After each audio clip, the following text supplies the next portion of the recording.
Hello again and welcome to the new show. Coming up today, we take a brief look back at the race results from last week. In tech news, we look at a brand new multi-tool. There's been a couple of unfortunate crashes for professional riders in training. We've got tweet of the week from David Miller. We look at our GCN Strava club. We announce the winner of our caption competition. And finally, we'll look ahead to what's coming up on the channel this week. But we're going to start with a very exciting competition courtesy of Le Coq Sportif, who've got their hands on 5 pairs of entries to this year's L'Étape du Tour, which we can now give away. It takes place on Sunday the 20th of July. You'll still have to make your own way there and book your own accommodation. This year's event is 148 kilometres in length and takes place over the Tournai and the Hautacam, so it's going to be a true test no matter what your cycling ability. So to enter the competition, you firstly need to be a subscriber to GCN if you aren't already, and then you'll need to head over to our Facebook page, the link to which is in the description below this video. Finally, you'll have to answer this very simple question. What jersey does the leader of the King of the Mountains wear at the Tour de France? Is it A, yellow, B, white, C, polka dot, or D, green? Good luck! This week we've got a separate video which gives a detailed analysis of all of the professional races which took place in the world of cycling last week. However, here's a quick wrap up for the new show. Marcel Kittel took a record-breaking 3rd straight victory in the Skelder Prix, and meanwhile Alessandro Petacchi took his 182nd career victory at the Grand Prix Pinot Cerami. Over in the Circuit de la Sarve, it was Reimunas Navadauskas of Garmin who took the overall. Alberto Contador continued his great early season form by winning the Tour of the Basque Country. In the Women's Energy Vax Tour, it was Lucinda Brand who came out on top. And last, but of course by no means least, winning the Hell of the North, the Queen of the Classics, Nicky Terpstra became the first Dutchman since 2001 to win Paris-Roubaix.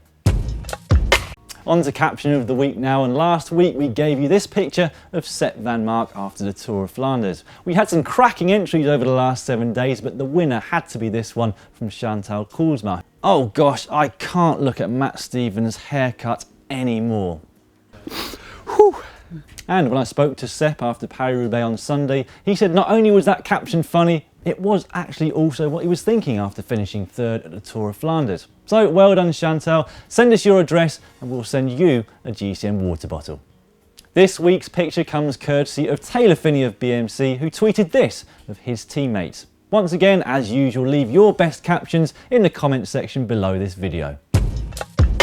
The current UCI President Brian Cookson last week suggested that the governing body might well allow on-bike cameras to be introduced to racing to enhance the viewing experience on television. And he didn't just finish with on-bike cameras, he also suggested we could put microphones onto the bikes of riders and also use riders' data to transmit onto the screen.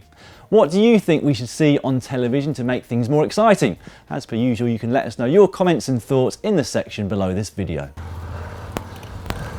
Whoa! Remember, cycling is a non-contact sport.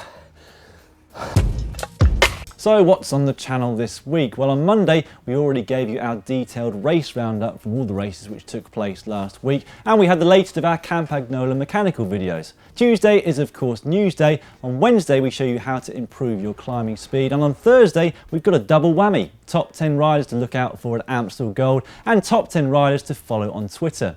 On Friday we head to the Colnago factory and take a look at how they make their C59 carbon frames, and on Saturday we take a closer look at Tyler Farrar's Team Cervelo S5. Finally on Sunday, I don't know about you, but I'll be sitting back relaxing watching Amstel with an Amstel or two. A number of online cycling websites have reported that Tom van Dam, president of Belgian Cycling, has suggested that a yellow and red card system be brought into professional cycling. This system of course is already used in football or soccer, and Van Dam argued that although not all aspects of each race are filmed, it would reduce the number of crashes, particularly in the high-pressured one-day races. And talking of crashes, there's been a couple of unfortunate incidents for professional riders out training over the last week. Firstly, in Italy, Chris Horner was knocked off his bike whilst out training and was taken to hospital with a punctured lung, 4 broken ribs and a wound to his head which needed stitches. The nature of the accident as yet is unclear, but what is clear is that he will no longer be participating in the upcoming Giro d'Italia, although of course this is probably the least of his worries right now. Meanwhile, over in Andorra, the Australian rider Travis Meyer was also knocked off by a car. He he suffered some horrendous injuries, including a fractured jaw, a fractured skull and a broken arm. We wish, of course, both riders a speedy recovery. On tech news this week, we are featuring this new multi-tool. These are called Fix-It sticks. They're made in the USA and their high quality means that you can use them on the trail or roadside, or even when you're at home tinkering with your bike.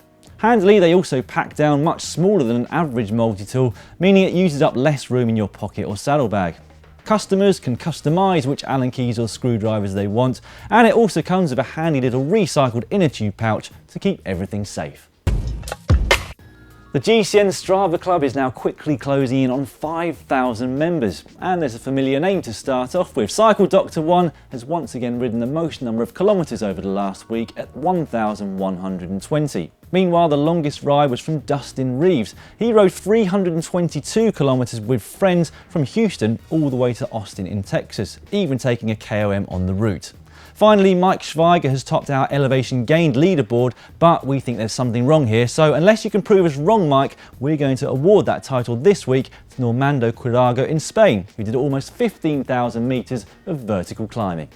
And before we finish with Strava, we've got yet another Le Coq Sportif competition. This time next week, we will pick one random member of Le Coq Sportif Strava Club to give this amazingly nice cap to. So, to be in with a chance, sign up to their Strava Club. Details on how to do this are in the description below this video.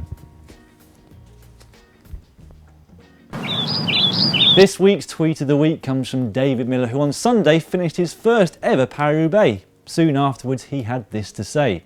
Sad I punctured out of the front group near the end, then I stupidly crashed because I gave up a little and wasn't concentrating anymore. Happy I finished, especially as I nearly didn't. I stopped after one lap of the velodrome and hung out for 5 minutes.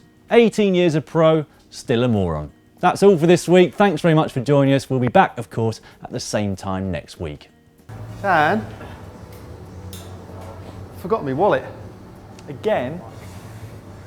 It's becoming a bit of a habit, mate.